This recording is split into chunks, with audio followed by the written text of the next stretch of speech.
এত তারা কে আপনার ভাই? তো যা বলতেছিলাম, এই বাইকটা হচ্ছে হিরো এক্সট্রিম 125। এই বাইকটা সুন্দর, আউটার লুক খুব সুন্দর, এটার ফিচার্সগুলো খুব সুন্দর, কিন্তু এটার মধ্যেও কিছু প্রবলেম আছে। যেমন এই বাইকটার বলে না যে জন্মগত প্রবলেম থাকে কিছু বাইকের, তো এই বাইকের জন্মগত প্রবলেমগুলোর মধ্যে একটা প্রবলেম হচ্ছে এটার স্টার্ট আপনার অফ হয়ে যায়। তো এমন না যে এটা খুব মেজর ইস্যু, এটা ফিক্স হয়ে যায়। আপনি যদি ভালো কোনো মেকানিক দেখান তাহলে এটা ফিক্স হয়ে যাবে, বাট স্টার্ট অফ হয়ে যায়। দেখবেন চালাতে চালাতে দেখবেন স্টার্ট অফ হয়ে গেছে। তো এটা একটা ইস্যু আছে।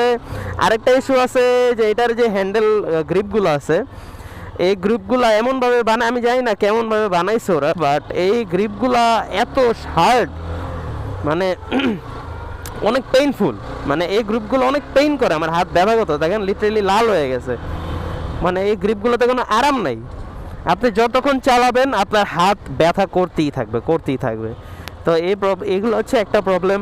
এটার যে হ্যান্ডেলটা আছে, হ্যান্ডেলে কোনো ইস্যু নেই, বাট হচ্ছে এটার আমার মনে হয়েছে যে এটার হ্যান্ডেলটা আর একটু ভালো করতে পারতো। এটা স্টেবিলাইজেশনটা যে আছে বাইকের, প্রত্যেকটা বাইকের একটা স্টেবিলাইজেশন আছে যে বাইকটা কতটুকু স্টেবল। তো আমার মতে এই বাইকটার স্টেবিলাইজেশন একটু প্রবলেম আছে। এখন অনেকে অনেক ধরনের কথা বলতে পারে যে না ভাই আমরা তো চালাইছি, কোনো স্টেবিলাইজেশন কোনো প্রবলেম পাই নাই, আপনি কীভাবে পাইলেন? আমি চালাইতেছি অনেক দিন ধরে, এটা হচ্ছে আমার এক ক্লোজ ফ্রেন্ডের বাইক, তো আমি অনেক দিন ধরে চালাইতেছি। তো আমি যেগুলো ফেস করছি আমি সেগুলোই আপনাদেরকে বলতেছি।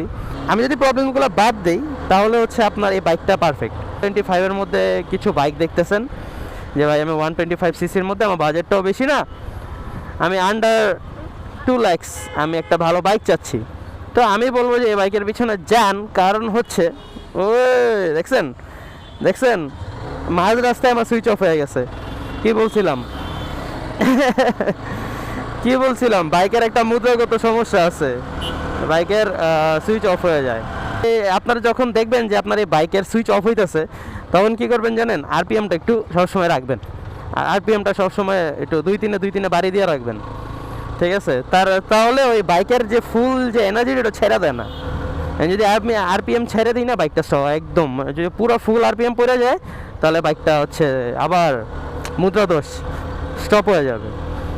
তো এই ছিল 125-এর ছোট কেউ একটা ডিটেলস, যেটা আপনারা হয়তো জানেন না, আবার হয়তো অনেকেই জানেন।